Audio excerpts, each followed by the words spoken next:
You are listening to The Diary of a Wannabe Writer, presented by Richard A. Boxshall, in which I chronicle my life and attempts to become a professional writer by, doing some writing, daily, hopefully. Hello, today is Saturday the 7th of September 2024 and you are listening to The Diary of a Wannabe Writer.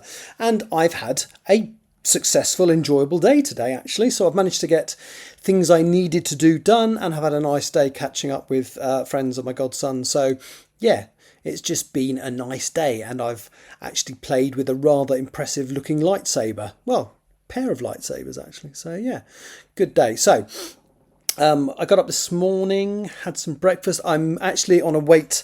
I've not mentioned this on this yet, but I've rejoined Noom, the weight loss app.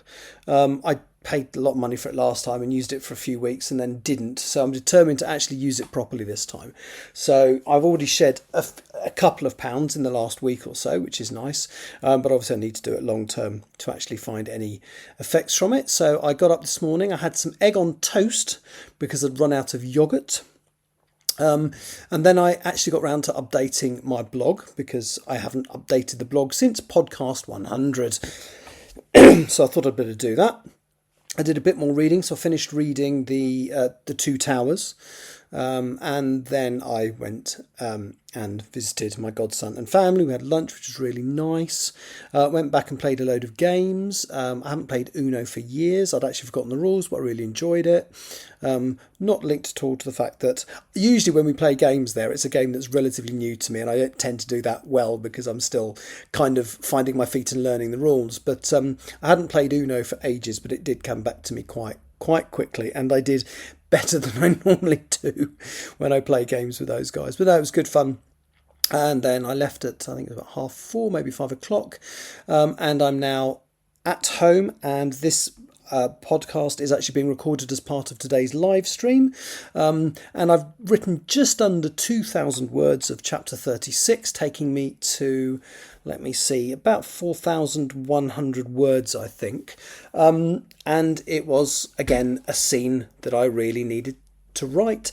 It's kind of, we're so close to the end of the book now that, everything that happens is significant. So, there's a character that we haven't seen for a couple of chapters. So when the majority of my main cast or main characters were kidnapped or captured by people working for Carl Tucker's Red Victor Association as they attempted to find out what was going on at his arboretum, Barrera managed to sneak away whilst I think it was Ursula distracted him.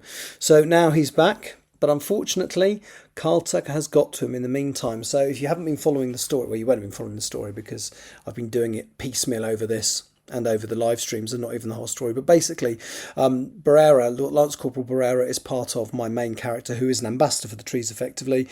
He is part of her protection team, and they had been given orders that whatever happened, even if there was a change of regime and government, her life was to be protected at all costs. Well, basically, Carl Tucker has got to him and said, look, I'm offering you a choice and your men a choice. Deliver us, well, kill the ambassador, deal with her, and you'll be fine. And if you don't, then the remainder of your men who are up there are going to be killed when I go and take over the place. They'll effectively be enemies of the state. And when we kill her, we'll kill them too, because if they're protecting her, we'll have to. So he's caught between a rock and a hard place, really. He doesn't want to die. He doesn't want to be an outcast. So Barrera has basically had to go along with this plan. So he's now snuck back up to the Cairngorms and has managed to find one of... So I think there were six troopers in the unit that were left eventually. One died when they were all captured. Private Vickers, who's become a very good friend of Ronnie, but possibly love interest. I think Barrera realises that he is not going to play ball. He won't be part of the team that executes her.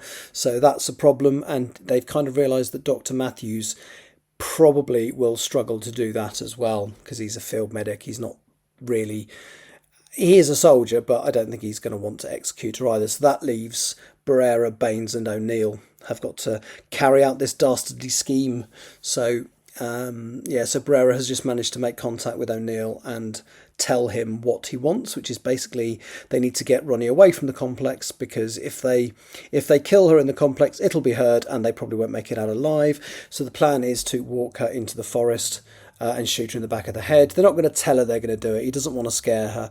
So it's interesting how this is going to play out, because in the original version, I think I was going to have Barrera try and do something unspeakable, but it doesn't feel in his character. I think it just would have been shocking for the sake of it. And also, I've recently had something unspeakable happening to Claire, and the person who attacked her. It feels much more in his nasty character to do something like that. So I don't want two assaults in the same book. And also, it just doesn't feel... It felt like something I'd included to get you feeling sympathy for Ronnie. Well, you're going to feel sympathy for her anyway, because they're about to lead her off into the forest under a pretext that I haven't figured out yet, and basically shoot her in the back of the head and then scarp her into transport that's waiting for them. That's as far as I've written. This chapter isn't half done yet, so at 4,000, this is going to be another long one basically, but I'm very happy. It means for the last 2 days I've written a decent chunk. I will try and do some writing in Atlanta tomorrow or the day after, but again, like I've said before, we literally only have 24 hours on the ground, so I probably won't, but we shall see how it goes. But whatever happens after this trip, I've got 3 days off, and my plan is to absolutely finish the first bit of this chapter and maybe even do some editing of it as well in those 3 days I'm off work. But as I say, we'll see how it goes. Thank you for listening. I'll be back at a similar time tomorrow. Take care. Bye-bye.